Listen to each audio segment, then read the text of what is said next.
Hola a todas las personas que nos siguen en este canal. Vamos a darle continuación a la lectura de este libro de Zecharia Sitchin, el primero que le escribe sobre estos temas de tablillas sumerias.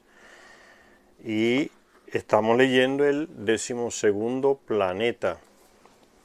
Estábamos hablando en la última parte de la visión de aquel profeta bíblico llamado Ezequiel, que en los años 80, 70 se le llamaba como que estaba medio mal de la cabeza por la descripción que él intentó hacer de una nave espacial que él vio, se le presentó estando allá en Mesopotamia.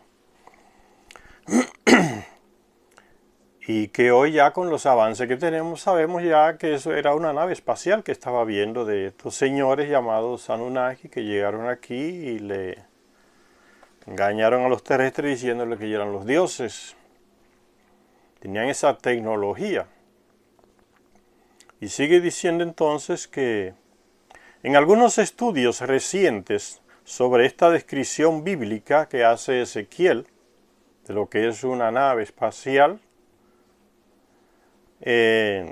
un empleado de la Administración Nacional Aeronáutica y del Espacio de los Estados Unidos, la NASA, se ha llegado, en un estudio que él hace, se ha llegado a la conclusión de que el carro que vio el profeta Ezequiel era una especie de helicóptero compuesto de una cabina sobre 4 ejes, cada uno, equipado con alas rotatorias, es decir, un torbellino. Una especie de nave que usaban los Anunnaki, una especie de nave pequeña. Los Anunnaki, los Anakim, se le dice también en la Biblia. Era una especie de esa nave llamada torbellino. Alrededor de 2 milenios antes, cuando el soberano sumerio Gudea conmemoraba la construcción del templo de su dios Ninurta, escribió que se le apareció un hombre que brillaba como el cielo. Es una característica de la ropa y de los Anunnaki, el brillo, brillaban. Y los ojos también le brillan más que los terrestres, son blancos, cabellos blancos, como la nieve. Entonces el resplandor, dice, se le apareció un hombre que brillaba como el cielo. Por el casco que llevaba en la cabeza era un dios, o sea, el casco que usan los Anunnaki para los antiguos de escribir, que era uno de esos señores de los llamados dioses, usaban un casco como con cuernos diseñados encima. Esa es una de las características que usan los artistas que los representan para decir que era uno de esos, no era un terrestre. Que llevaba en la cabeza por el casco que llevaba en la cabeza era un dios. Cuando Ninurta y 2 acompañantes divinos se le aparecieron a Gudea, estaban de pie junto a él, junto al pájaro negro del viento divino. O sea, llegaron en su nave, la nave de Ninurta. Él llamaba el pájaro negro, parece que estaba pintada de negro. Y dice, al final resultó que el propósito principal para la construcción del templo fue el proporcionar una zona de seguridad, un recinto especial dentro de los terrenos del templo para este pájaro divino. O sea, Ninurta y un acompañante se le presentan al rey Gudea y al mismo tiempo le entrega unos planos para que le construya la residencia y en la parte más alta un local para su nave, que era plana ya, la parte más alta de esa construcción piramidal, a veces hasta de 7 pisos. Y allá entonces dice que se le apareció al rey Gudea para que diera las instrucciones y se le construyera esa parte de ese local donde él guardaba su nave, su pájaro sagrado, el pájaro negro, el pájaro divino.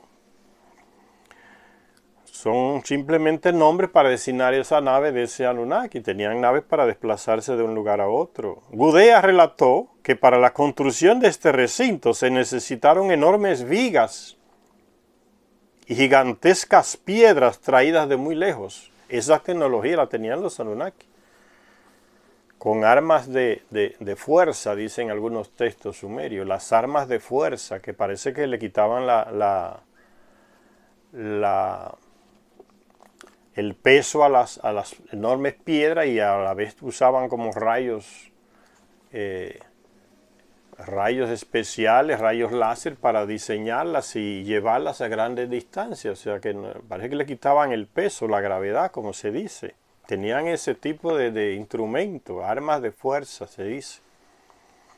Por eso se explica la construcción con esos bloques enormes de cantidad de toneladas en las pirámides que se hacían alrededor del mundo entero. Las construcciones piramidales y otras. Unos enormes bloques, solo ellos tenían esa tecnología. Gudea relató que entonces que se necesitaron vigas y gigantescas piedras traídas de muy lejos, y la construcción del templo se dio por terminada solo después de que el pájaro divino, la nave de Ninurta, entrara en el recinto. Entonces era un recinto cubierto para la nave, no estaba abierto porque había muchas tempestades de arena en esas regiones por ahí de Mesopotamia. Entonces entraba por esa parte llana encima y era un local cerrado para la nave, para el pájaro divino, la gloria del Dios, se le decía también. Entonces el recinto se dio por terminado después que la nave entró allá. Una vez allí, el pájaro divino pudo agarrarse al cielo y fue capaz de reunir cielo y tierra. El objeto era tan importante, sagrado, que estaba permanentemente protegido por dos armas divinas. O sea, habían armas especiales, a veces hasta robots se construían para guardar ese tipo de naves, para que no fueran robadas o maltratadas que estaba permanentemente protegido por armas divinas, o sea, una tecnología que no la tenían los terrestres, un tipo de armamento. Solo lo tenían los dioses, los señores aquellos, por eso se le dice armas divinas, porque eran armas de los dioses, los Anunnaki. El cazador supremo y el asesino supremo, o sea, dos tipos de armamentos ahí para defender esa nave. Armas que emitían rayos de luz y rayos que daban muerte, ¿ven? Disparos de rayos de energía, puede ser plasma, puede ser otra cosa, o láser. Eran armas que con una tecnología que ellos tienen o tenían y que va enfrente de nosotros por millones y millones de años. Ahora, imagínense ustedes esa tecnología para esas personas de esa época. Era algo que no era incomprensible. Pero eran armas que mataban, decían, ¿no? Ellos sabían que mataban, rayos de luz, rayos que daban muerte. La similitud entre las descripciones bíblicas y sumerias, tanto de los vehículos como de los seres en su interior, son obvias. Las descripciones de los vehículos como de un pájaro, o sea, él puede volar, ¿y cuál es la referencia que el terrestre ve? Que un pájaro es el que vuela, entonces una nave que vuela es un pájaro que vuela. Las descripciones de los vehículos como de un pájaro de viento, dice, son denominaciones que los terrestres, con las que los terrestres intentan describir ese tipo de tecnología que ellos no conocen, esas naves aéreas, pájaros de viento. Y un torbellino, dice, que podía elevarse hacia el cielo mientras emitía un resplandor. No deja lugar a dudas de que se trataba de algún tipo de máquina voladora. Eso nos explica Zecharia Sitchin. Unos murales enigmáticos descubiertos en Tel Ghazul, un lugar al este del Mar Muerto, cuyo nombre antiguo nos resulta desconocido, pueden arrojar algo de luz sobre este tema. Estos murales, datados en los alrededores del 3500 a.C., representan una gran brújula de 8 puntas, la cabeza de una persona con casco adentro de una cámara con forma de campana, y dos diseños de un aparato mecánico que bien podrían ser los torbellinos de la antigüedad. A esta imagen se está refiriendo Zecharia Sitchin, ¿ven? Y eso aparece en varios cuadros ya de la Edad Media, pintada exactamente igual, este tipo de nave, el torbellino. En algunos cuadros pintados en la Edad Media, referentes a Jesucristo. En su crucifixión o en la Santa Cena aparecen ese mismo tipo de nave. El torbellino, una nave pequeña que podía cargar 1 o 2 personas, 3. Los textos antiguos hablan también de algún vehículo utilizado para subir a los aeronautas a los cielos. Gudea afirmaba que cuando el pájaro divino se elevaba para circundar las tierras, hacía destellos sobre los ladrillos levantados. Ve el intento del terrestre de designar una tecnología que él no conoce. No es nada extraño, señor. Es lo mismo que hace, por ejemplo, una persona que vive en el interior o que vive en el año 1490 y ve una nave que va desplazándose por el espacio. No entiende nada qué es eso, pero tiene referencia, por ejemplo, un águila, un pájaro que pueden hacer eso, volar por el aire. Y esa nave va dejando una estela de humo, una nube. Pues ese personaje va a buscar una referencia terrestre para designar lo que él no conoce. Una serpiente voladora. ¿Sí? La cabeza que va allá es la nave. Y la cola de la serpiente es la estela de nube que va dejando. Y de ahí viene el relato de la serpiente emplumada, que ya se usa entre los mayas intentando designar esa imagen. La serpiente es la nave. Y dentro de la serpiente pues va el piloto. Entonces la cola de la serpiente es esa estela de humo que va dejando. La serpiente emplumada como plumas, la nube es blanca. Ellos no conocían esa tecnología y la definen desde su punto de vista más referenciales que tienen. Una serpiente emplumada. Por eso a la Anunnaki aquí en el Centroamérica se le dice la serpiente emplumada. Puede ser Ninurta o uno de los hijos de Enki que usaban ese tipo de naves. Y los terrestres la ven y la designan según los puntos de referencia que tienen. La serpiente emplumada. Por eso aparecen algunas imágenes donde el piloto, se le ve claramente al piloto que está dentro de la serpiente. Y la serpiente es la nave. Y se ve la serpiente como que tiene al piloto adentro y él manipulando unos aparatos. Entonces la serpiente es la nave, emplumada porque deja la estela de nube. Y eso no es tan complicado explicar. Lo que lo complica son es la ignorancia de esos antropólogos europeos, estadounidenses, como que tienen poca referencia. Esa gente son tan ignorantes, señores, que hasta el día de hoy tú ves que sigue haciendo lo mismo. Esa gente no sabe en qué país hacen frontera con Estados Unidos o con Europa o dónde queda tal lugar. Es un estudio de geografía muy, muy malo tienen esos países, señores. Recuérdense lo que hicieron cuando encontraron la estatua de Inanna, ¿no? La mujer del jarrón. Lo que tienen un jarrón para un piloto, para guardar flores dentro de la nave. No tiene sentido la comparación. Es que no saben, la ignorancia, y se inventan cualquier estupidez, ¿no? El jarrón es simplemente un espejo cósmico para guiarse y ver por dónde va la trayectoria de los planetas. No entienden nada, dicen jarrón. La dama del jarrón, una mujer piloto con un jarrón, es la cosa más absurda, ¿no? Y siguen.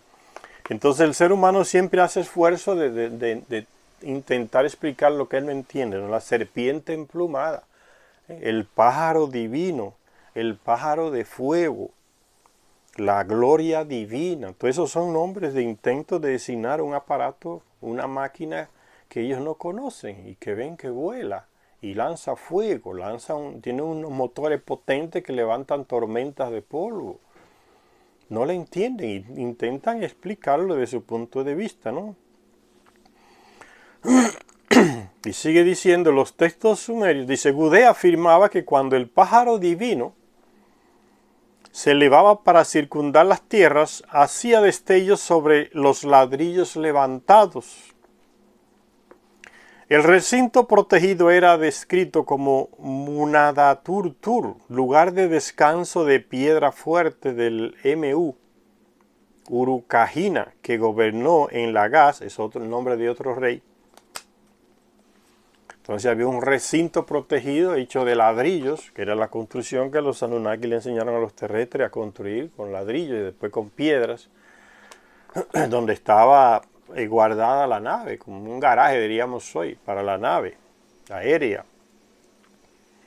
Dice, otro rey llamado Urukagina, que gobernó en Lagash, una ciudad ahí en Mesopotamia, decía del pájaro negro de viento divino. Un helicóptero cuando se levanta es una cantidad de viento, ¿no? Un avión cuando se planta encima del aire y no se desplaza, levanta, por el humo que está lanzando hacia abajo, levanta una ola grande si está encima del agua, o una cantidad de polvo si está encima de la tierra. Entonces eso es la cosa más normal, explicar eso, ¿no? Torbellino de tierra o torbellino de fuego. Dice que ese rey Urukagina que gobernó en Lagash decía del pájaro negro de viento divino, ¿entendí? Lo identifica como si fuera un pájaro, es la referencia que él tiene de algo que vuela. Pájaro negro de viento divino. El MU que ilumina como un fuego alto y fuerte que hubiera hecho yo, de forma parecida. Voy a repetir, Urukagina, que gobernó en Lagash, decía del pájaro negro de viento divino, decía él, el MU que ilumina como un fuego alto y fuerte que hubiera hecho yo. O sea, parece que este rey tenía la capacidad, el conocimiento de construir una especie de nave también.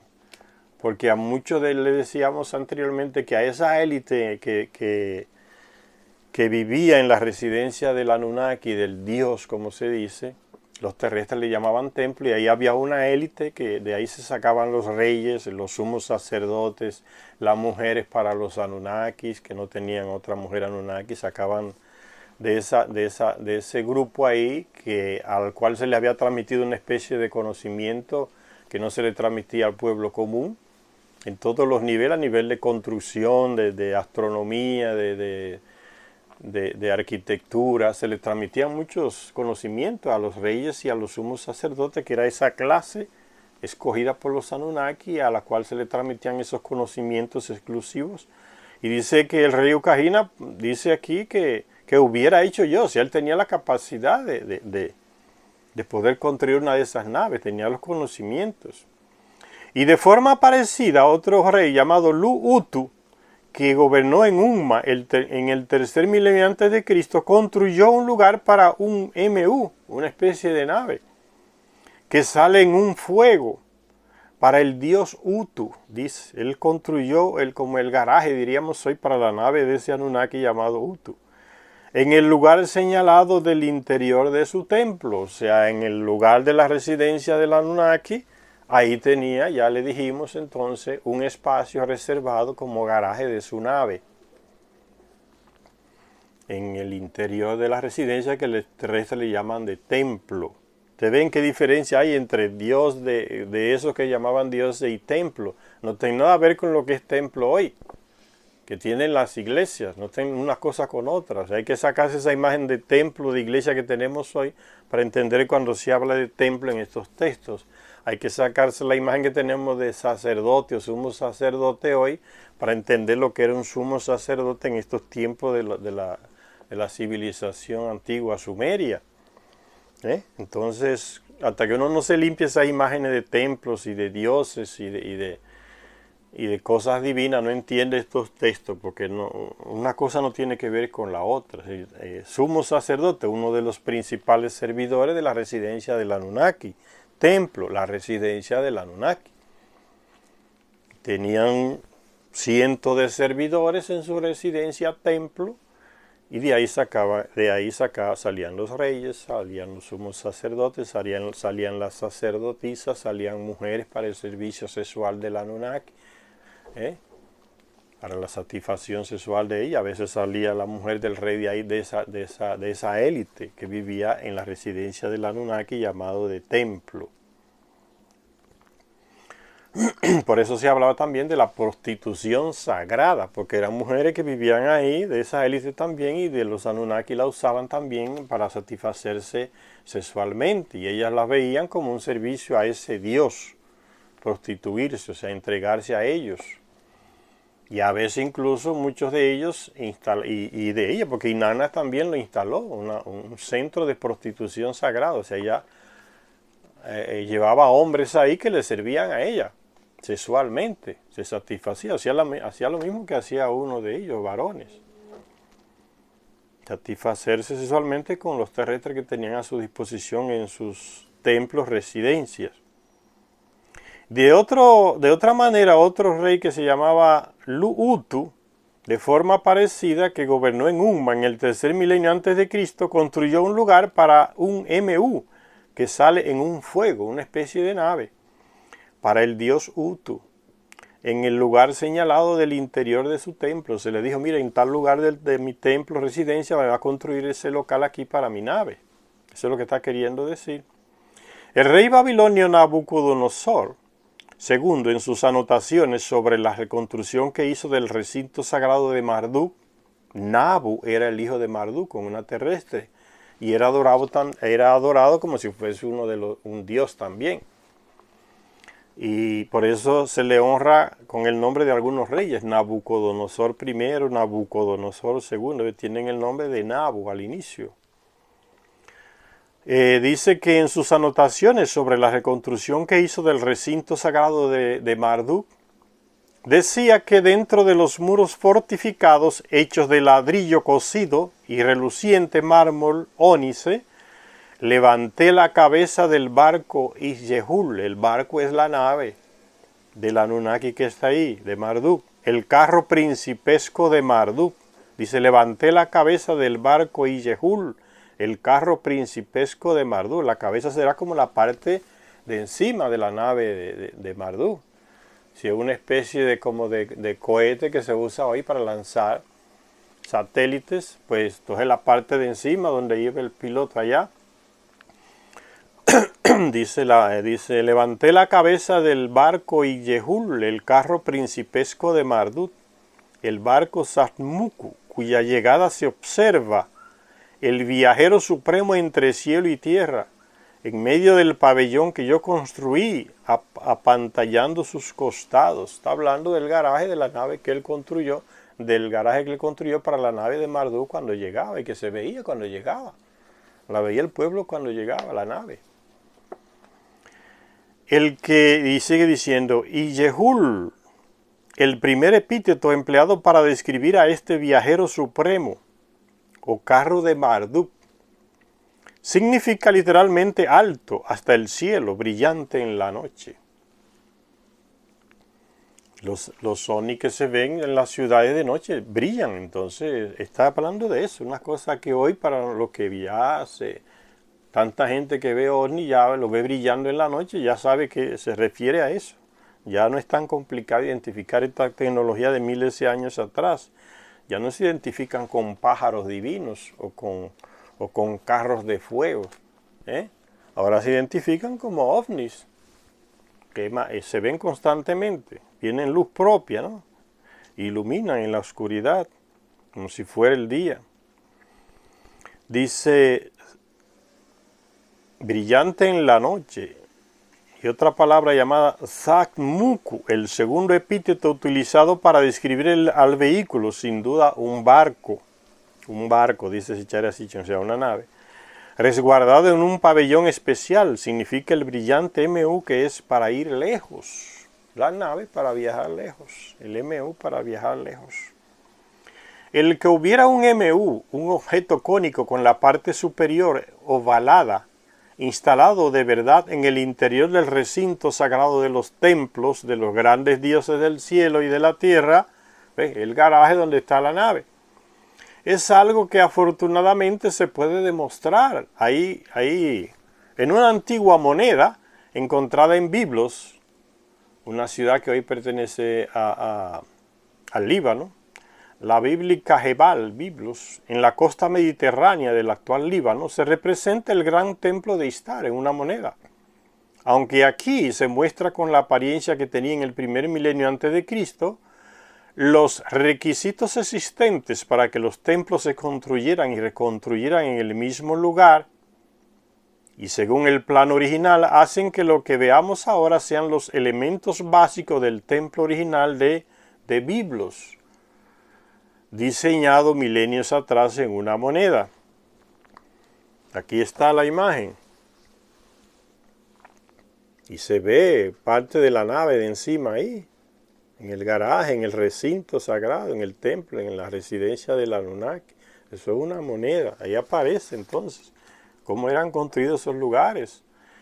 En el centro de esta zona sagrada dice, hay como una plataforma que por su entramado de vigas cruzadas, similar al de la Torre Eiffel en Francia, da la sensación de que fuera construida para soportar un gran peso.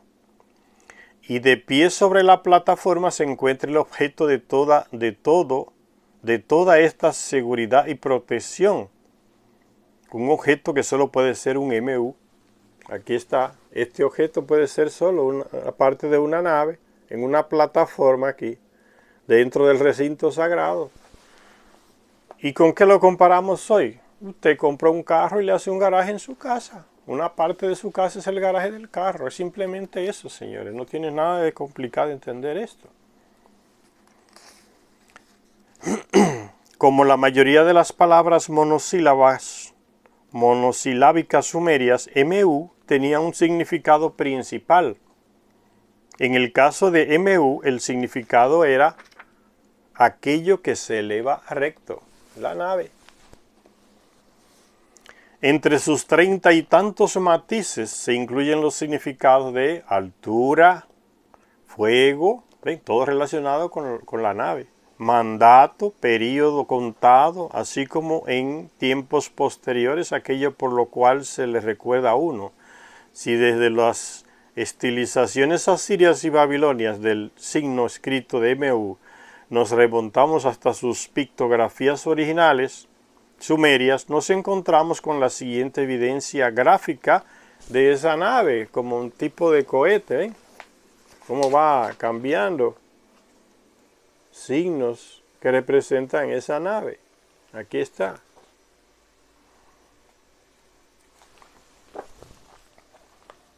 Vemos claramente una cámara cónica sola o con una sección, los cohetes que se envían hoy en las naves, la NASA, Rusia, los chinos, los que envían naves, Irán, hacia el espacio, tienen la misma forma, un cohete, una forma cónica, con dos cámaras, ¿no? Una se separa en el espacio y otra vuelve y cae aquí en la Tierra. Es la misma tecnología, señores, miles de años atrás de presentada. Vemos claramente una cámara cónica sola o con una sección más estrecha añadida.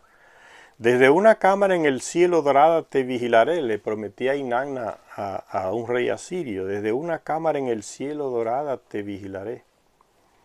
Prometía Inanna al rey asirio. ¿Acaso era este MU la cámara celestial? Podría ser una nave. En un himno a Inanna y sus viajes en el barco del cielo, se indica con toda claridad que el MU era el vehículo en el cual recorrían los dioses del cielo. Era una de las naves de los Anunnaki. Dice ese texto, dama del cielo, ella se pone la vestimenta del cielo, la ropa de astronauta, la ropa de piloto para guiar la nave. Por eso se le llama dama del cielo, viajaba mucho. Ella se pone la vestimenta del cielo, dice. ¿Qué terrestre tenía esa capacidad de tener esa vestimenta? No, nadie. A los que los Anunnaki le daban el privilegio. Entonces ellos llaman vestimenta del cielo. La usan los que van al cielo en las naves. Valientemente asciende hacia el cielo, sobre todas las tierras pobladas. Vuela en su MU. Dama que en su MU, en las alturas del cielo, aletea gozosa. Como si fuera un pájaro volando. Sobre todos los lugares de descanso vuela en su MU. ¿Está bien? Existen evidencias que demuestran que la gente del Mediterráneo oriental había visto estos objetos similares a cohetes no solo en algún templo, sino volando de verdad. En los glifos hititas, por ejemplo, se pueden ver contra un fondo de cielos estrellados misiles que cruzan cohetes montados sobre rampas de lanzamiento y hasta un dios en el interior de una cámara radiante. Se notan, hasta en pinturas de la Edad Media se notan las naves con seres dentro de ellas. OVNIs aparecen en muchos cuadros de la Edad Media. ¿De dónde lo sacaron? De lo que vieron. Veían en el espacio, en los cielos, esas naves. Y lo mismo diseñaron estos señores miles de años antes. Lo que ellos ven lo diseñaban. Naves, cosas, tipo cohetes aéreos y cosas así. Ellos lo diseñaban lo que veían. Sabían que eran naves guiadas por esos señores. Ellos solo tenían esa tecnología. El profesor J. Frankfurt, en su demostración sobre el modo en que se difundió por todo el mundo antiguo el arte de la elaboración de sellos cilíndricos, así como los temas representados en ellos, reproduce el diseño de un sello encontrado en Creta, la isla de Creta, en Grecia, y datado en el siglo XIII a.C., los grabados del sello representan con toda claridad un cohete que cruza el cielo propulsado por llamas que salen por su parte trasera. Lo que uno ve hoy, señores, un cohete lanzado al espacio. Aquí aparece, mire, el cohete lanzado y lanzando el fuego por detrás. Representaciones. La gente diseñaba lo que veía en el aire. No existía esa malicia que existe hoy, ¿no? De desinformar, como hace la NASA. Uno ve un platillo y la NASA dice que no, que tú no viste un platillo, que fue un globo. Los militares mienten por naturaleza, parece que es genético el mentirle a la gente, porque la NASA es un apéndice de los militares del Pentágono. Es mentir, no importa lo más ridículo que sea, pero miente. No, tú no viste un platillo, era un globo. O sea, están diciendo que tú eres un estúpido. Los estúpidos son ellos que creen que la gente se cree todas esas mentiras absurdas que ellos dicen. La gente pintaba lo que veía en esas épocas. Al lado de pájaros, de animales y de estrellas en el firmamento se nota el cohete también que va hacia arriba. Son las naves que la gente veía. Y sigue diciendo la lectura, los caballos alados, pues eran esos, las naves, los animales entrecruzados, el globo celeste alado y la deidad con cuernos en su tocado, son todos ellos conocidos temas mesopotámicos, porque la gente los veía. Ciertamente se puede aceptar, porque el Anunnaki usa otro tipo de ropa diferente al terrestre, entonces el tocado con una especie de cuernos, pues, se le pintaba así para decir, ese es uno de ellos, no es uno de nosotros. Los caballos alados, los animales entrecruzados, el globo celeste alado y la deidad con cuernos en su tocado, son todos ellos conocidos temas mesopotámicos, porque en esa región vivían ellos, los señores, los Anunnaki, y la gente veía esas cosas. No tenía acceso a la tecnología, pero la veía constantemente. Ciertamente se puede aceptar que el cohete ígneo que aparece en el sello cretense era también un objeto familiar en todo el Oriente Próximo de la Antigüedad. Entonces esta moneda encontrada en Creta refleja eso. De hecho, se puede ver un cohete con alas o aletas alcanzable mediante una escalera, ¿ve? La escalera, la plataforma donde se sube a la nave. En una tablilla excavada en Geser, un cohete y una escalera para subir allá. Una ciudad de la antigua Canaán, Geser, al oeste de Jerusalén. En la doble impresión del mismo sello se ve también un cohete descansando en el suelo junto a una palmera. La naturaleza o el destino celeste de estos objetos viene confirmada por símbolos del sol. O sea, son objetos que son de ellos, los dioses, los señores. Por eso le dice objetos celestes. También vuelan por el cielo. La naturaleza o el destino celeste de estos objetos viene confirmada por símbolos del Sol, la Luna y las constelaciones zodiacales que adornan el sello, para decirnos que esa nave se desplazaba por esos espacios. En el medio aparece aquí de todos estos animales y símbolos celestiales, aparece la forma del cohete. Se ve aquí bien pequeñito aquí en esta parte de la imagen impresa aquí. Los textos mesopotámicos en los que se habla de los recintos interiores de los templos, de los viajes celestes de los dioses o incluso de casos en los que algún mortal ascendió a los cielos, algunos terrestres tuvieron la suerte de ser llevados en viajes espaciales. Los Anunnaki hicieron eso con varios terrestres, los llevaron hasta Nibiru, los llevaban en las naves. Y los textos mesopotámicos hablan de esos acontecimientos, personajes terrestres que ascendieron al cielo, los llevaron los dioses, los Anunnaki. Caso en lo que algún mortal, cuando se habla aquí de mortal, significa un terrestre, que no era Anunnaki, ascendió a los cielos. Emplean el término sumerio Mu, o sus derivados semitas Shu Mu, lo que es un Mu, quiere decir Shan o Shen, es la nave. Dado que el término tuvo también la connotación de aquello por lo cual se le recuerda a uno.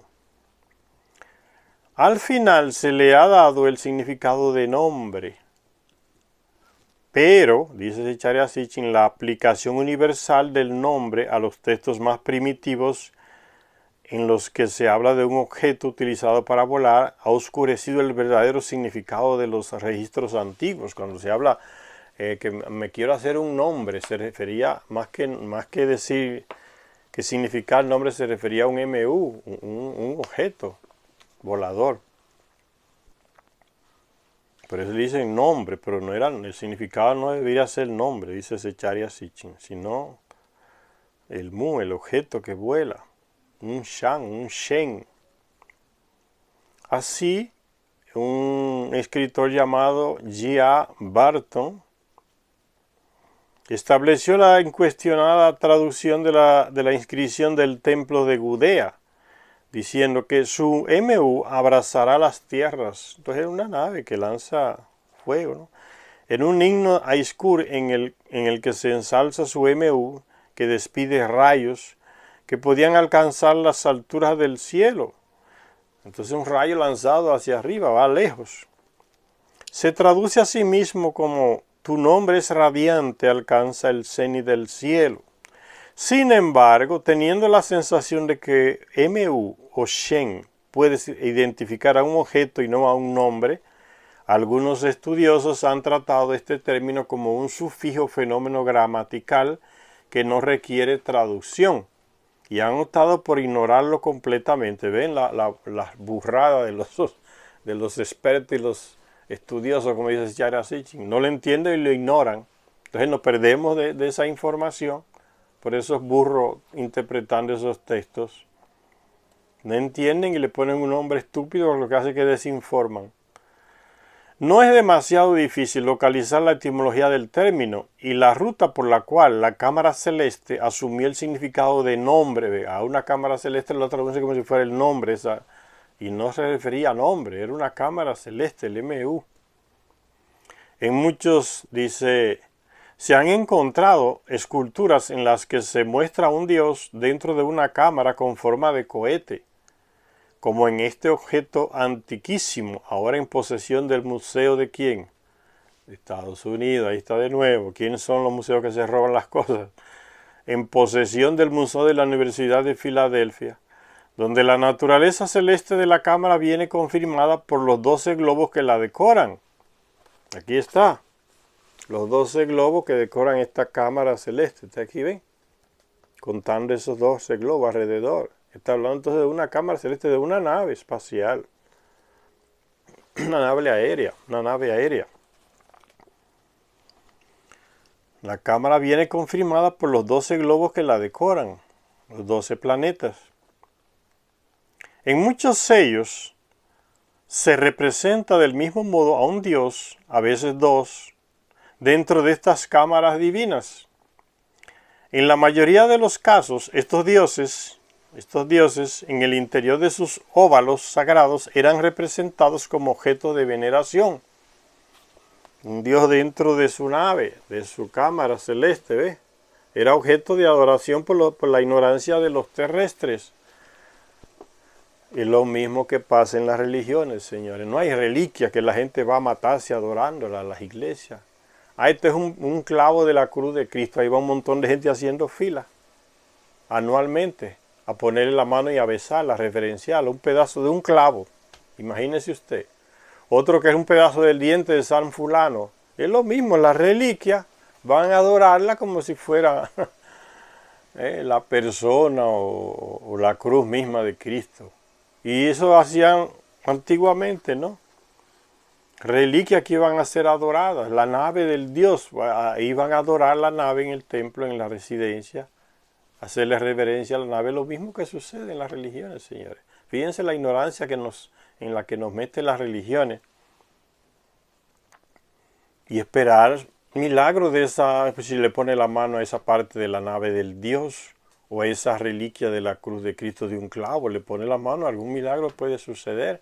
Igual como se hacía milenios atrás, señores, con naves y cosas que la gente no sabía qué era. Y como lo tenía como Dios, era una cosa de un Dios, entonces algún bien nos va a venir si adoramos eso ahí.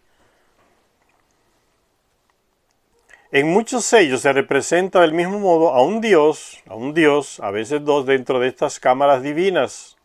En la mayoría de los casos, estos dioses en el interior de sus óvalos sagrados eran representados como objetos de veneración. Esto se lo podía llevar una persona a su casa y reverenciarlo como si fuera el lugar del Dios. Como hacen en las religiones, le prenden vela a la reliquia de una cosa que vieron. Con el deseo de adorar a sus dioses en cualquier lugar y no solo en la casa oficial, en la residencia de la Anunnaki, en el templo, entonces la gente se construía las reliquias y se las llevaba para aquí y para allá. Con el deseo de adorar a sus dioses en cualquier lugar y no solo en la casa oficial de cada deidad, los pueblos antiguos establecieron la costumbre de crear imitaciones. Imitaciones para llevarlas de aquí para allá. Del Dios, imitaciones del Dios dentro de su divina cámara celeste. Igual que hacemos hoy. Uno se lleva una estatua de un santo que no sabe ni la gente no sabe si existió o no. Pero ahí está con una cara y un cuerpo y la gente se lo echa en su bolsa y se lo lleva a tal lugar y lo adora allá y para que lo proteja. Igual como se hacen con esta reliquia de los dioses o de las naves de ellos. Crean imitaciones del Dios dentro de su divina cámara celeste. En los sitios seleccionados se levantaron pilares de piedra simulando la forma del vehículo oval. Y se talló la imagen del Dios en la piedra para indicar que estaba dentro del objeto. ¿Ven? Entonces a eso se refieren estos objetos, estas pinturas aquí. Son para cargarla a cualquier lugar y tener como la presencia del Dios y de su objeto sagrado, como ellos piensan, en cualquier lugar.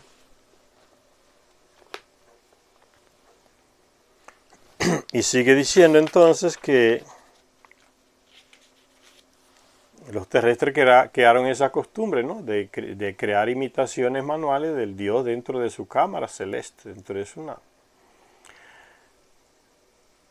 Solo era una cuestión de tiempo que reyes y gobernantes relacionando estos pilares llamados estelas con la capacidad de ascender a la morada celeste, lo relacionan, ¿no? La estela de la nave puede ascender a la morada celeste, a Nibiru, volar a Nibiru, ¿no? La morada de los dioses. Comenzaran a tallar sus propias imágenes en las estelas como una forma de asociarse a sí mismos con la morada eterna, como que el rey en esas imágenes talladas, el rey aparecía adentro y como que él también tenía esa posibilidad de ir a la mansión eterna, ¿no? A la mansión de los dioses, la morada celeste, en esas naves. Y entonces dice, si no podían escapar al olvido físico, que al menos su nombre, que era realmente la nave espacial, al menos su nombre se recordaba para siempre como uno que tenía una nave y podía ir allá. Y se puede apoyar la idea de que estos pilares de piedra conmemorativos pretendían simular a la nave celeste ígnea, gracias al término por el cual se conocía en la antigüedad a estas estelas, celeste ígnea. Los sumerios las llamaban Naru, piedras que ascienden, ¿ve? Son piedras que ascienden, representan a la nave que pueden volar, las piedras que ascienden, hechas de piedra como una simulación que representa a la nave que puede ascender. Entonces llaman piedras que ascienden. Los acadios, los babilonios y los asirios las llamaban Naru, objetos que despiden luz. Los amurru las llamaron Nuras, que significa objetos ígneos. En hebreo, Ner aún sigue significando un pilar que emite luz, un cohete. Y de ahí su significado actual de vela. En las lenguas indoeuropeas de los hurritas y los hititas, a las estelas se le llamaba Uuashi, pájaro de fuego de piedra. ¿Ven la similitud en el pájaro de fuego de piedra que asciende? Pájaro de fuego de piedra. Las referencias bíblicas indican cierta familiaridad con dos tipos de monumentos conmemorativos: el Yad y el Shen. El profeta Isaías transmitió a las sufrientes gentes de Judea la promesa del Señor de un futuro mejor y más seguro. Fíjense cómo decía el profeta Isaías: y yo les daré en mi casa y dentro de mis murallas, está hablando de la residencia del Anunnaki, el Dios. Y yo les daré en mi casa y dentro de mis murallas un Yad y un Shen, una nave. Si lo traducimos literalmente, lo que el Señor le estaría prometiendo a su pueblo sería la entrega de una mano y un nombre, como han querido algunos expertos decir que significa. ¿Para qué le va a dar una mano y un nombre? El significado entonces no es nombre, no es lo correcto, es una nave. Si lo traducimos literalmente, dice Charya Sitchin, lo que el Señor le estaría prometiendo a su pueblo sería la entrega de una mano y un nombre.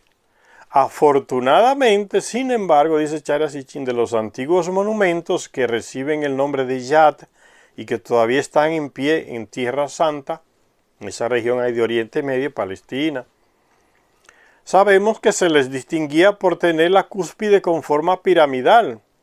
Entonces no era un nombre, era una especie de cohete. El Shen, por otra parte, era un monumento con la cúspide oval. Ambos, el Yad y el Shen, parece evidente, comenzaron siendo simulaciones de la cámara celeste de los dioses, el vehículo que los dioses utilizaban para ascender a la morada eterna. De hecho, en el antiguo Egipto, los devotos peregrinaban a un templo de Heliópolis, que era una ciudad de los Anunnakis, para ver y adorar el Ben Ben, un objeto de forma piramidal en el que los dioses habían llegado a la tierra en tiempos inmemorables. ¿Ve? La peregrinación a ver las reliquias, como ya les expliqué. Y en aquellos tiempos la peregrinación a ver las reliquias de los dioses, la nave, una parte de la nave, y a pasarle la mano, a rezarle, a pedirle milagros o favores. La nave del Dios, parte de la nave, es lo mismo, señores. Los faraones egipcios, cuando morían, pasaban por una ceremonia de apertura de boca, en la cual se suponía que serían transportados por un Yad, similar a un Shen, hasta la divina morada de la vida eterna. Nibiru. Eso fue el cuento que le metieron los Anunnaki a los antiguos egipcios, que ellos podían darle la vida eterna. Y cómo uno iba en una nave, y que la vida eterna, la vida de Nibiru, el planeta de la eternidad, de los dioses, ¿no? Y pensaban que el faraón, cuando moría, abordaba una de esas naves y iba a la morada celestial. Apertura de boca, dice, en la cual se suponía que serían transportados por un Yad similar a un Shen hasta la divina morada de la vida eterna. ¿Está bien? La religión confundió todo lo que era una nave. Ellos pensaban que era algo para llevarlo a otra vida, a una vida eterna. Un viaje espacial a Nibiru. Miren cómo se fueron mezclando tecnología con muerte, con vida eterna. Fíjense cómo la mezcla que hicieron las religiones y confundieron la cabeza de la gente. Tener un nombre, tener un Shen, lo traducen mal, nombre como si fuera un nombre, y no es nombre, es Shen.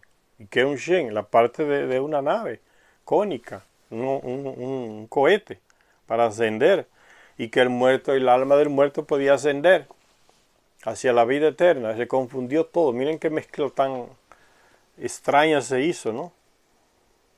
El faraón muere y se le hace una ceremonia para que haga ese viaje a la vida eterna, entonces.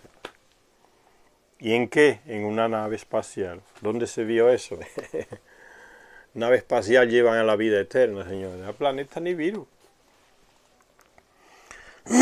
Los traductores bíblicos, al insistir en el empleo de nombre, erróneamente, los traductores bíblicos, ¿ves? Esos son los que manipulan a veces los textos bíblicos. Eso es Zecharia Sitchin haciéndole un cuestionamiento. Los traductores bíblicos, al insistir en el empleo de nombre, cada vez que se encuentran con la escrita Shen, están ignorando, está diciendo ignorante, están ignorando un estudio que con visión de futuro publicó hace más de un siglo J.M. Reslov, un escritor, en el cual señalaba correctamente que el término Shen y el término Shamaim, cielo, proviene de la raíz Shamath, que significa aquello que está hacia lo alto. Aquello que está hacia lo alto. Ve, este hombre especialista les aclara a estos expertos que están traduciendo equivocado, ¿no? El Shen como que si fuera el nombre de la persona, no es nada de eso. Y él dice, se refiere a aquello que está hacia lo alto, dice este especialista, que está citando Zecharia Sitchin. Cuando en el Antiguo Testamento se dice que el rey David hizo un Shen para conmemorar su victoria sobre los arameos, este escritor Reslov dice que el rey David no hizo un nombre, como traducen esos expertos bíblicos, traductores bíblicos. El rey David no iba a hacer un nombre. ¿De qué manera se hace un nombre? Sino que hizo un vehículo del cielo. Permite abrir la puerta a la comprensión del verdadero significado de muchos relatos de la antigüedad, incluida la narración bíblica de la Torre de Babel. No era una simple torre, era una torre de lanzamiento de cohetes hacia el espacio. Ven, con estos traductores burros no salimos a camino, señores. Todo equivocado. Por la cerrazón de cabeza, la ignorancia. Un nombre porque traducen equivocadamente. Eso es lo que critica Zecharia Sitchin. David no se iba a construir un nombre, iba a construir un vehículo, como si fuera a ascender al cielo. El libro del Génesis, en su capítulo 11, nos habla del empeño de los seres humanos en elevar un Shen, lanzar un cohete hacia el espacio, tripulado, llegar a Nibiru. Se querían construir un Shen. ¿Dónde? Ahí en Mesopotamia, en Babilonia. La Torre de Babel. Era eso, una torre de lanzamiento. Y las religiones lo confunden todo, ¿no? El libro del Génesis en el capítulo 11 nos habla del empeño de los seres humanos de elevar un Shen. El relato bíblico se nos ofrece con el lenguaje conciso y preciso de los hechos históricos, aunque generaciones de estudiosos y de traductores hayan pretendido, esos son los que echan todo a perder, generaciones de estudiosos y de traductores hayan pretendido darle al relato solo un significado alegórico. No lo entienden, inventan un monte de disparate, un significado alegórico. Porque tal como lo entendían, eran un cuento que trataba del deseo de la humanidad de hacer un nombre. Esos son los traductores bíblicos y expertos que Zecharia Sitchin lo llama de ignorante. Con este enfoque se privó, dice Zecharia, y con ese enfoque de esos señores, insistiendo en que eso debía traducir como que querían hacerse un nombre, con este enfoque se privó al relato de su verdadero significado, un significado basado en hechos reales. Nuestra conclusión en cuanto al verdadero significado de Shen le da tanto un sentido a la narración como debió tenerlo para las mismas gentes de la antigüedad que escribieron el relato. El relato bíblico de la Torre de Babel trata de hechos, no son mitos, no son leyendas, suposiciones o alegorías, como dicen esos llamados estudiosos expertos. El relato bíblico de la Torre de Babel trata de hechos que siguieron a la repoblación de la tierra después del diluvio. Al desplazarse la humanidad desde Oriente, hallaron una vega en el país de Senaar y allí se establecieron. Bajaron de los montes que ya estaban secos y vieron que la llanura estaba seca después del diluvio y ahí se establecieron. El país de Senaar, que es Sumeria.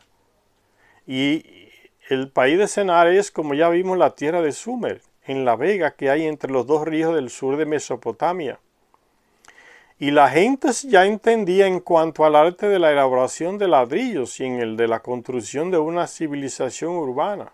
Dijo: vamos a edificarnos una ciudad y una torre cuya cúspide alcance los cielos, una torre de lanzamiento alta. Y hagámonos un Shen, un cohete. Pero ¿quién los ayudaba a estos terrestres con la tecnología? Marduk, que era un Anunnaki, y su hijo Nabu. Y a lo mejor otros Anunnakis también que le servían a Marduk, que lo seguían. Ellos aportaban la tecnología para que los terrestres aprendieran a construir también una nave de lanzamiento. Vamos a edificarnos una ciudad y una torre cuya cúspide alcance los cielos y hagámonos un Shen.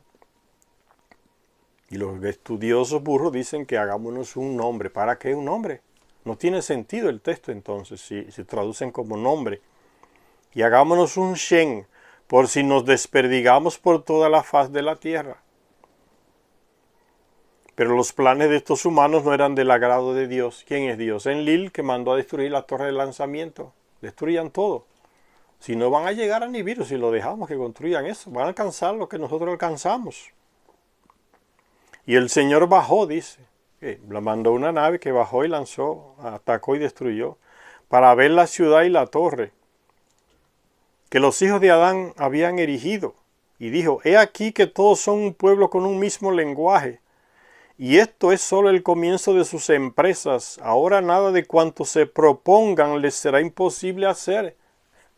Con la tecnología que muchos Anunnaki compartieron con los terrestres, ya nada imposible de lo que hacían los otros Anunnaki iban a dejar de hacer los terrestres. Ya le estaban dando a algunos Anunnaki con Marduk y otros la tecnología, el conocimiento, la sabiduría para construir un Shen, una nave, y lanzarla, y hacer una torre de lanzamiento. ¿Y qué hacen Lil y su grupo? Aquí aparece como si fuera Dios. Les confunde el lenguaje. Vamos a dividirle entonces que no se entiendan. Y le mandó fuego a la torre de ahí en Babel, o Babel, y destruyó todo, la torre de Babel. Entonces en la Biblia los traductores deforman todo. A nadie le explican estas cosas. Que era una torre de lanzamiento. Hacerse un nombre, cosa más ridícula. Los hijos de Adán, ¿por qué? Porque son ya hombres civilizados, descendientes de Adapa. El hombre civilizado, que la Biblia lo confunde con el Adán, que era el hombre primitivo.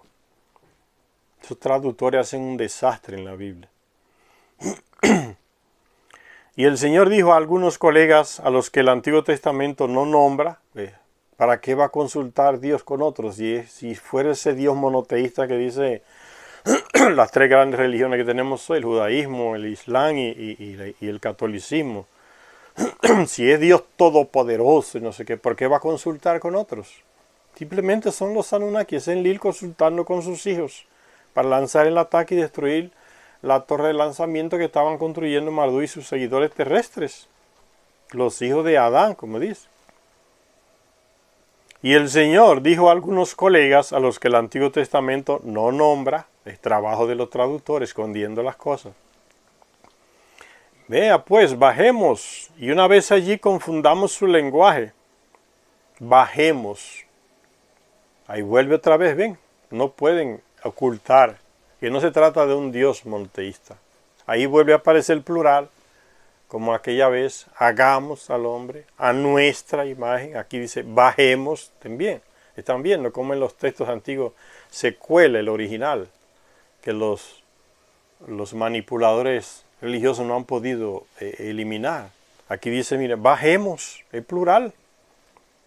Y si es Dios, entonces ¿por qué dice bajemos? Y dice, primero dice que el Señor, ¿ves? Primero dice el Señor y después entonces de esto dice bajemos. Toda una contradicción. Bajemos y una vez allí confundamos, de nuevo el plural, confundamos su lenguaje para que no entienda cada cual el de su prójimo. Y desde allí el Señor los desperdigó. Y vuelve otra vez, dice que el Señor, ¿ves? Singular. Y por toda la faz de la tierra y dejaron de edificar la ciudad. Por eso se le llamó Babel. No fue por eso. Porque allí embrolló el Señor la lengua de la tierra. Ve la conclusión de los traductores bíblicos religiosos. Manipulan todo. La traducción tradicional de Shem como nombre ha hecho que el relato resultara ininteligible durante generaciones. Eso es lo que está criticando Zecharia Sitchin, ¿no? Con esa interpretación equivocada de los narradores, ¿qué? Lo que hace que le han confundido la traducción, la manera de entender el texto. Porque inventan un monte de estupideces que el que lee el texto y se lleva de las traducciones que han hecho esos señores manipuladores, no sale a camino, no se entiende. Dice Zecharia Sitchin, la traducción tradicional de Shem como si fuera nombre de alguien, ha hecho que el relato resultara ininteligible durante generaciones. ¿Por qué los antiguos habitantes de Babel o Babilonia, se empeñaron en hacerse un nombre? Eso se pregunta Zecharia Sitchin con ironía. Estos señores que traducen qué nombre, qué significa nombre. ¿Por qué que esos señores, esos habitantes de Babel, se iban a matar tanto en hacerse un nombre? No tiene sentido. Y hace esa pregunta Zecharia Sitchin.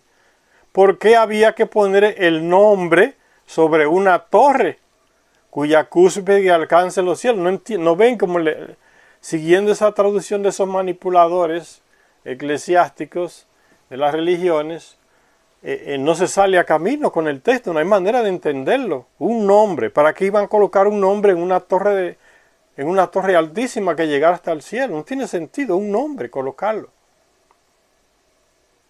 ¿Para qué poner el nombre sobre una torre cuya cúspide alcance los cielos? Se pregunta Zecharia Sitchin. Es ridículo. No tiene sentido. ¿Y cómo el hacerse un nombre iba a contrarrestar los efectos de la dispersión de la humanidad por toda la tierra? ¿Por qué? Por el hecho de hacerse un nombre iban a ser dispersos por el Dios y a cambiarle la lengua solo por un nombre. No tiene sentido porque la traducción no es nombre. Hicieron una burrada los traductores manipuladores, porque la traducción no es correcta, no es nombre, es un Shem, una nave espacial, un cohete espacial. Pero no quieren decir eso y meterlo en la Biblia, porque se le echa toda por debajo la manipulación que han hecho. Entonces inventan unos disparates, un nombre, para ponerle en una torre grande que llegue hasta el cielo, un nombre. No tiene sentido. Eso es lo que está criticando Zecharia Sitchin. Si todo lo que aquellas gentes querían era hacerse, tal como explican los estudiosos expertos, una reputación, ¿por qué disgustó tanto este empeño al Señor Dios? ¿Por qué la deidad consideró el hacerse un nombre como una hazaña tras la cual nada de cuanto se propongan les será imposible hacer? Solo por hacerse un nombre llevan a tener tanto conocimiento de hacer lo que se propusieran. Zecharia Sitchin sigue haciéndole pregunta a esta estupidez de los traductores y narradores bíblicos. Las explicaciones tradicionales son indudablemente insuficientes para aclarar por qué el Señor consideró necesario convocar a otras deidades que no se nombran para bajar y dar fin a este empeño humano solo por un simple nombre, porque si van a construir un nombre, construir un nombre, colocar un nombre en una torre altísima que llega hasta el cielo, Las preguntas que le hace Chaira Sitchin dejan en ridículo la traducción tradicional de estos textos bíblicos. Pura manipulación. Y sigue diciéndose Chaira Sitchin: creemos que las respuestas a todas estas preguntas se hacen plausibles, incluso obvias, si traducimos por vehículo aéreo en lugar de decir nombre. Si traducimos por vehículo aéreo en vez de nombre el término Shen, que es la palabra empleada en el texto original hebreo de la Biblia. Entonces fíjense cómo hacen la manipulación los traductores de las grandes religiones.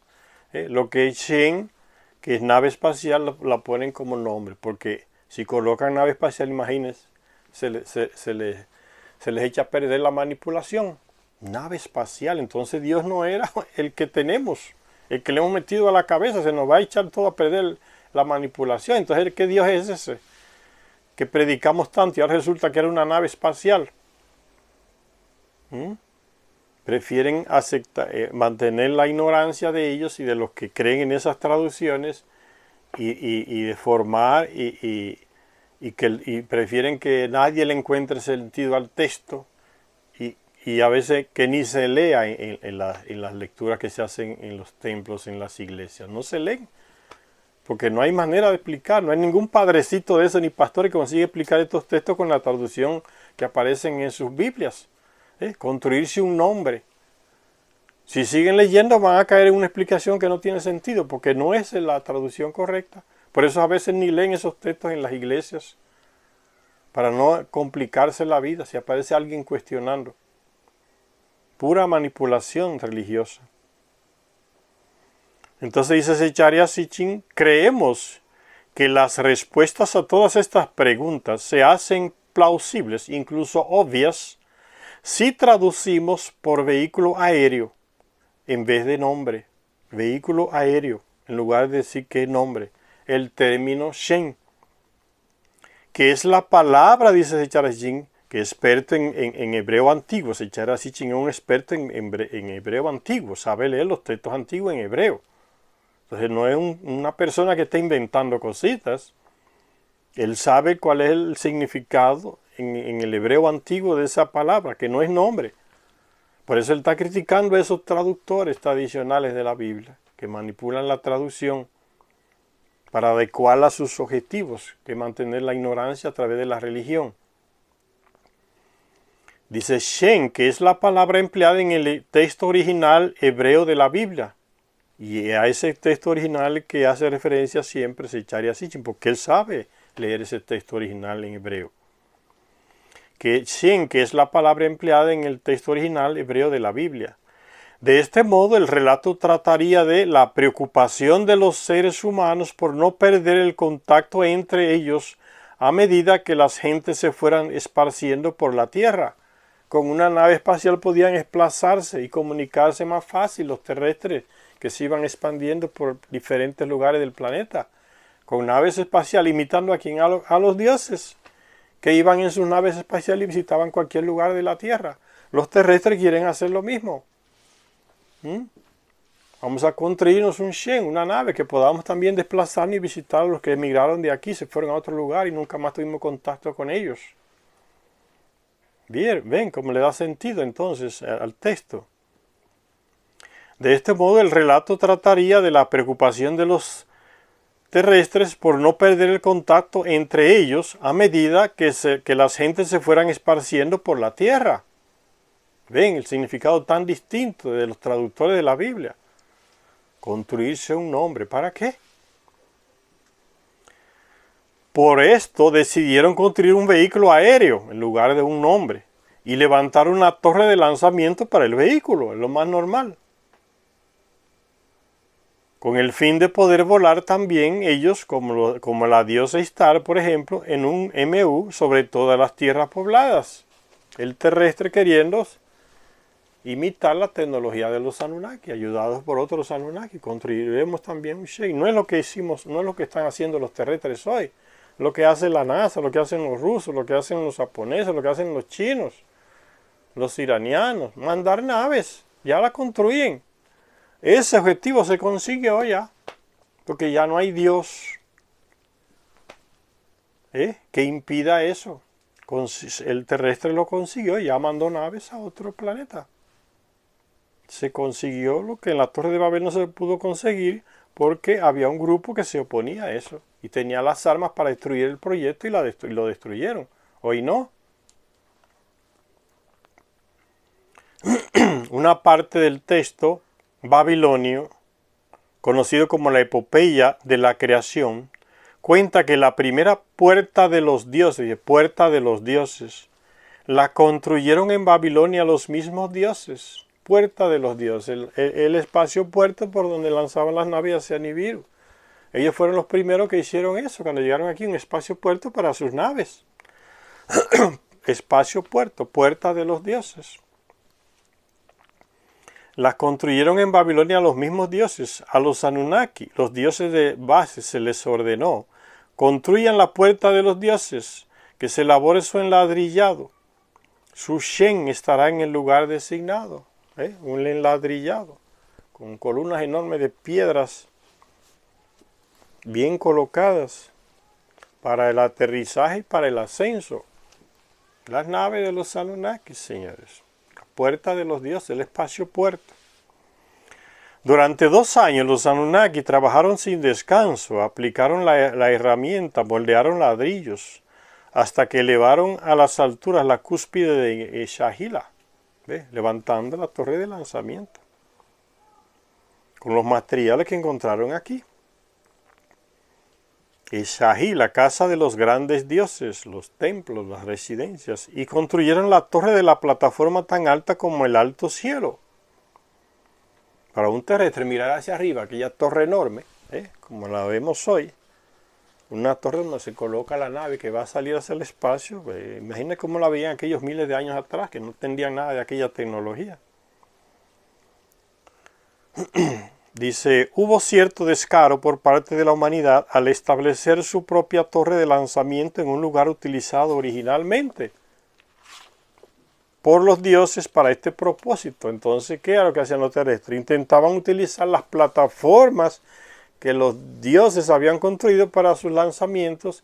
Los terrestres la utilizaban también, y por eso dicen en el mismo lugar, aprovechar la base que ya está y levantamos la torre de lanzamiento, es más fácil. Por los dioses para este propósito, pues el nombre del lugar, Babili, significa literalmente puerta de los dioses. Había un espacio puerta en el mismo lugar. ¿Existe alguna otra evidencia que corrobore el relato bíblico y nuestra interpretación de él? La interpretación que hace Zecharia Sitchin del texto bíblico, que no era construirse un nombre, hablando del episodio de la Torre de Babel, como traducen los bíblicos manipuladores, sino una torre de lanzamiento y un Shen, una nave espacial. Entonces pregunta Zecharia Sitchin, ¿existe alguna otra evidencia que corrobore el relato bíblico y nuestra interpretación de él? ¿Cómo Zecharia Sitchin está interpretando el relato bíblico? Que no es nombre, es Shen, que en el original hebreo dice la nave espacial. ¿Existe alguna otra evidencia que corrobore la interpretación bíblica que está haciendo Zecharia Sitchin de este relato de la Torre de Babel, de construirse un nombre? Y en lugar de decir construirse una torre de lanzamiento y una nave. El sacerdote historiador, dice Zecharia Sitchin, que esa otra evidencia, sí, dice, el sacerdote e historiador babilonio Beroso, que en el siglo III a.C. compiló una historia de la humanidad, dice que los primeros habitantes de la tierra, regocijándose en su propia fortaleza, se propusieron levantar una torre cuya cúspide alcanzara el cielo, una torre de lanzamiento. Pero los dioses y unos fuertes vientos la derrumbaron. Eso dice ese escritor Beroso, que ya vimos Beroso, fue llamado para escribir la historia antigua de los babilonios. Y dice, él relata eso, que en los textos se encontraron esas cosas que él escribió en sus libros de historia. Pero los dioses y unos fuertes vientos la derrubaron.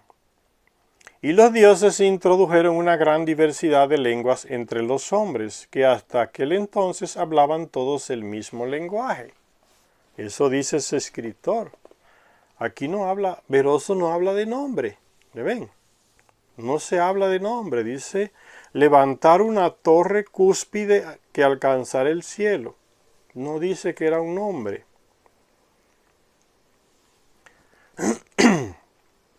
George Smith encontró en los escritos del historiador griego Esteo. George Smith es un historiador. No sé de qué país será, si Estados Unidos quizás. George Smith escribió una obra. Encontró en los escritos del historiador griego Esteo una reseña en la que se decía que de acuerdo con antiguas tradiciones, la gente que escapó al diluvio llegó a Senaar en Babilonia, pero que fueron sacados de allí por una diversificación de lenguas. El historiador Alejandro Polihistor, siglo I a.C., escribió que todos los hombres hablaban la misma lengua en un principio, y que había una lengua madre, y que después algunos se propusieron levantar una enorme y noble torre con el fin de poder trepar hasta el cielo. ¿Ve? No dice nombre. Levantar una torre para poder trepar hasta el cielo. Ir hacia Nibiru. Porque a quién se le va a ocurrir hacer una torre solamente para subir ahí arriba y volver y bajar nada más. Es una torre de lanzamiento. Trepar hasta el cielo. Pero que el Dios Supremo, ¿quién era? Enlil, el comandante que dio la orden, destruyan eso. Porque quienes estaban construyendo eran los seguidores de Marduk. Pero que el Dios Supremo, Enlil era el comandante en jefe, el Dios Supremo, confundió sus intenciones enviando un torbellino. Y a cada tribu se le dio un lenguaje diferente. La ciudad donde sucedió esto fue Babilonia. Están hablando estos relatos antiguos del mismo hecho original. La torre de Babilonia. Los traductores bíblicos lo deforman para manipular. Dicen un nombre. En estos momentos existen pocas dudas respecto al hecho de que los relatos bíblicos, así como las informaciones de historiadores griegos de hace 2000 años y de su predecesor Beroso, tengan todos un origen sumerio anterior. ¿Está viendo? Todo viene de los textos sumerios. Estos escritores antiguos simplemente intentaron relatar lo que esos textos sumerios ya relataban. Que la Biblia, entonces, el texto bíblico es más reciente con relación a estos textos sumerios. Y la gente se deja engañar y cree que la Biblia es el libro más antiguo del mundo, el que Dios mandó a escribir. Todas esas estupideces las religiones se las meten en la cabeza a la gente y mucha gente se lo cree, ¿no? Está ahí, fue Dios que mandó a escribir esas cosas. Es porque nunca ha leído la Biblia, porque hay cosas que usted las lee y dice, ¿cómo es posible que un Dios mande a escribir esto? Entonces los ignorantes que no han leído nada se dejan llevar de los padres, de los pastores, de mucha gente y se creen todo lo que está en la Biblia. Entonces es así. No, si está en la Biblia es así. Ya no hay manera de contradecir nada porque está en la Biblia, ¿no? Eso es Dios que lo mandó, fue Dios que lo dijo. Esa manera de pensar está en la cabeza de mucha gente por ignorancia. Porque no leen. Y simplemente escuchan las lecturas manipuladas que siguen haciendo estos traductores bíblicos, pastores, sacerdotes, en las iglesias. La gente se sigue dejando manipular. Y todo está manipulado, traducido erróneamente para facilitar el trabajo que quieren hacer estos manipuladores ideológicos. Y mucha gente va atrás de esas cosas. Dice Zecharia Sitchin, en estos momentos existen pocas dudas respecto al hecho de que los relatos bíblicos, así como las informaciones de historiadores griegos de hace 2000 años y de su predecesor Beroso, más de 2000 años atrás, tengan todos un origen sumerio anterior. Entonces todo viene de los textos sumerios, incluso esos relatos bíblicos. Para que vean lo que le estoy diciendo, la Biblia es un libro reciente en comparación con los textos sumerios, donde fue atacada. Estoy hablando de la Biblia en los libros antiguos de la Biblia, el Antiguo Testamento. Son textos muy recientes comparados con los textos sumerios, donde se tratan los mismos hechos. Dice un escritor, A.H. Seyss, La religión de los babilonios, escribió una obra así. Dice que en los fragmentos de una tablilla que hay en el Museo Británico, de nuevo está en el Museo de Inglaterra, los ladrones son expertos en llevarse todo para allá, está en el Museo Británico, allá cogiendo polvo, porque no la propagan, no la estudian, lo guardan allá y se los roban y lo guardan allá que coja polvo y nadie sepa nada. Está en el Museo Británico. Leyó la versión babilonia de la construcción de la Torre de Babel en una tablilla que hay en el Museo Británico allá en Inglaterra. Leyó la versión babilonia de la construcción de la Torre de Babel. En todos los casos, el empeño por alcanzar los cielos y la subsiguiente confusión de lenguas son los elementos básicos de la versión. El empeño por alcanzar los cielos y la subsiguiente confusión de lenguas son los elementos básicos de la versión sumeria de la Torre de Babel, que no tiene nada que ver con hacerse un nombre. La estupidez que colocan los historiadores, los estudiosos y los traductores bíblicos, no tiene nada que ver con eso, hacerse un nombre.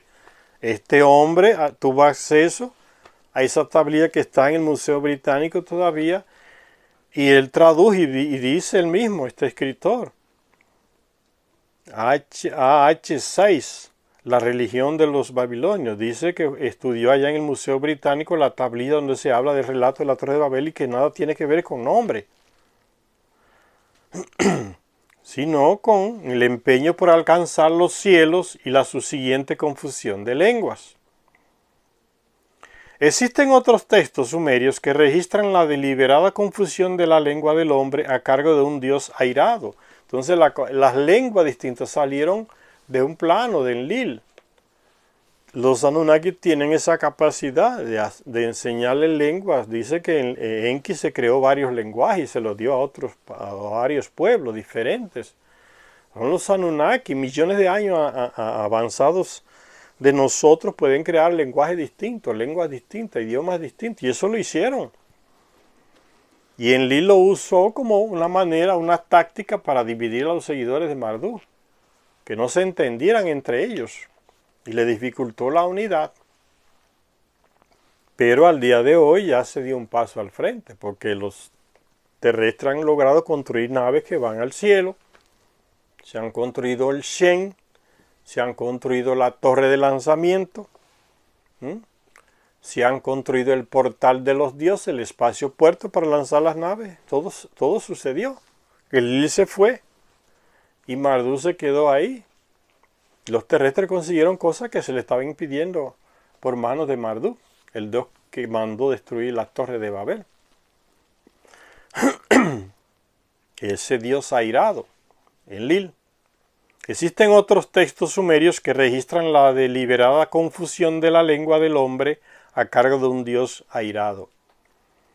Entonces existen lenguas madres, de donde se derivan otras lenguas. Presumiblemente la humanidad no poseía en aquel momento la tecnología necesaria para un proyecto aeroespacial de tal calibre. Ya yo que sí la poseía, porque quien le estaba ayudando a esos terrestres que bajaron de las montañas a esa llanura de Sennaar, y comenzaron a levantar esa torre de lanzamiento, quienes los acompañaban. Anunnaki, Marduk, Nabu, que era el hijo de Marduk, y otros Anunnaki que decidieron enseñarle muchas cosas a los terrestres. ¿Ustedes recuerdan eso que leímos en el libro perdido de Enki de los ángeles caídos? Que hay un libro por ahí apócrifo de la Biblia que habla de los ángeles caídos, que un tal Enoch los menciona. Eran los Anunnaki que vivían en Marte y que cayeron, vinieron en naves y tomaron mujeres aquí. porque vieron que Marduk había tomado una terrestre y eran compatibles en el mismo ADN, y esos que ese libro apócrifo de la Biblia, el libro de Enoch, le llama los ángeles caídos, o sea, ha sido manipulado para meterle la moral religiosa. Simplemente habla de esos Anunnaki que allá en Marte se le llamaban Igigi,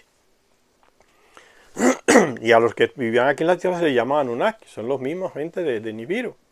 Y esos bajan y toman mujeres. Aquí dicen en el capítulo 6 de la Biblia, que los hijos de los dioses vieron a las hijas de los hombres que eran bonitas. El texto está manipulado, porque lo que quiere decir era que eran tenían el mismo DNA, eran compatibles, podían tener hijos y descendencia con ellas. Y así lo hicieron. Y en el libro de Enoch se le llama los ángeles caídos. Esos ángeles caídos fueron los que más favorecieron a los terrestres. Y sin embargo hoy se les ve como demonios y seres como de otra dimensión, diablos, no sé qué. La religión, todo manipulado. Son los Anunnaki que vivían en Marte, bajaron y decidieron raptar mujeres y casarse con ellas y formar familia. Y Enlil no aceptaba eso. Y esos Anunnaki fueron los que les transmitieron a sus hijos y a sus hijas toda la tecnología que ellos tenían en la cabeza, la inteligencia Anunnaki. Esos fueron los mayores, uno de los grupos de los Anunnaki más benefactores de los terrestres. Y eso nunca se nos dice, sino que ángeles caídos quisieron pecar a los terrestres, no sé qué, y pecaron con ellas, y no sé cuánto, y que el jefe de ellos bajó, y fue como el Satanás. Y no es nada de eso, señores. Tenían un jefe, un dirigente, un comandante allá en Marte, y bajaron, y tomaron mujeres. Porque el que escribe el texto bíblico parece que es a favor de Enlil, por eso lo pone en contra. Y el que manipula el libro de Enoch también parece que es a favor de Enlil. Los coloca como pecadores que bajaron, y los demonios, los ángeles caídos, toda esa nomenclatura estúpida que sale de la religión, de la moral religiosa, se la colocan esos señores. Fueron de los mayores Anunnaki que más beneficiaron a los terrestres, porque se casaron con esa mujer aunque fueron raptadas. ¿Por qué la raptaron? Porque Enlil no permitía el matrimonio. Y ellos decían, queremos mujeres, porque estamos aquí solo en Marte y no tenemos mujeres. Y ustedes en la Tierra se están casando. Y nosotros también tenemos necesidad de tener descendencia. Y bajaron y tomaron las que quisieron, como dice el texto bíblico, capítulo 6, por ahí del Génesis. Son los ángeles caídos y se casaron con sus mujeres, formaron familia y se expandieron por varias partes de la Asia, de Europa, lo que hoy es Europa, y varias partes del mundo. Y le transmitieron a esos hijos e hijas sus conocimientos, su tecnología. Esos fueron de los mayores beneficiarios Anunnaki de los terrestres. Igual que Enki, que los creó. Y sin embargo se dice que son los ángeles caídos, los diablos, los que cayeron en el submundo de los espíritus porque pecaron. No es nada de eso, señores. Ven, como leyendo uno se libera y se entera de todas esas manipulaciones. Esos ángeles caídos fueron los mayores benefactores, porque compartieron su tecnología, su conocimiento con los terrestres descendientes de ellos, sus hijos y sus hijas. Se casaron con mujeres de acá y les transmitieron su conocimiento. En el libro de Enoch se le llama así, despreciablemente, manipulado por las religiones, ¿no? Los ángeles caídos, que pecaron con las mujeres, no sé qué, un montón de cosas que se inventaron ahí. Dice, entonces, ¿por qué hoy se tiene esa tecnología de enviar naves al espacio con personas hacia allá? Lo que querían esos terrestres miles de años atrás y que ese Dios no les dejó hacer. Pues ya se consiguió. ¿Cómo se consiguió? ¿Quién le dio esa capacidad al terrestre y esa tecnología de hoy hacerlo? Lo que no pudieron hacer aquellos allá.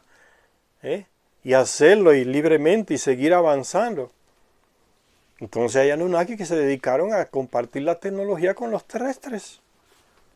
Y sigue hasta el día de hoy. Que esos ángeles caídos no se dejen engañar, no son diablos ni demonios. Son Anunnaki que compartieron su tecnología con los terrestres. Y en generación vienen esos conocimientos. Hasta el día de hoy, señores. Fíjense lo que hace la lectura. Nos libera de muchas estupideces que las religiones nos meten en la cabeza. Ángeles caídos, le dicen. o diablos o demonios, lo han deformado todo. Dice, en estos momentos existen pocas dudas.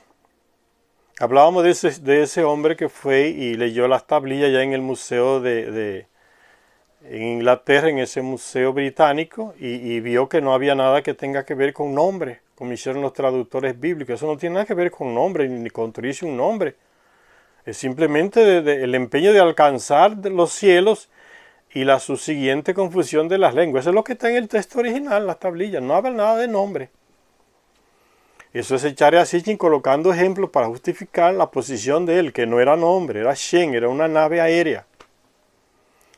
Presumiblemente, sigue diciendo, la humanidad no poseía en aquel momento la tecnología necesaria para un proyecto aeroespacial de tal calibre, pero la poseían los Anunnaki que acompañaban a esos terrestres.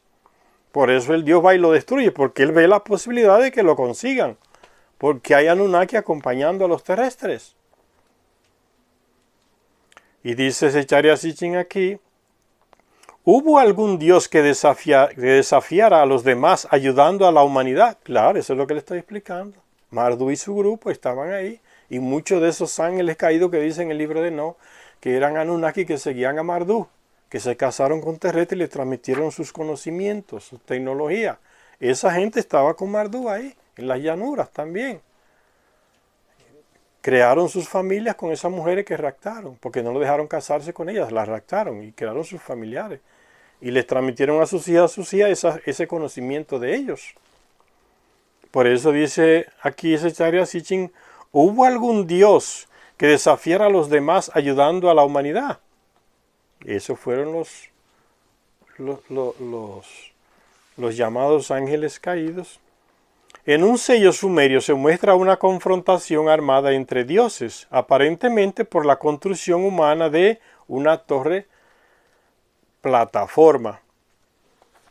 Aquí está esta imagen, parece como un dios, un enfrentamiento entre ellos, o uno destruyendo una torre de plataforma, una plataforma construida, y los terrestres aquí debajo que mueren, algunos han sido abatidos.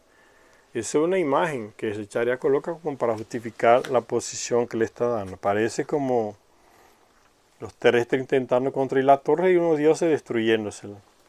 Vamos a parar por aquí, señores, en esta parte del 12º planeta que estamos leyendo este libro, para que el vídeo no se haga muy largo. Gracias a todas y a todas las personas que nos ven en este canal.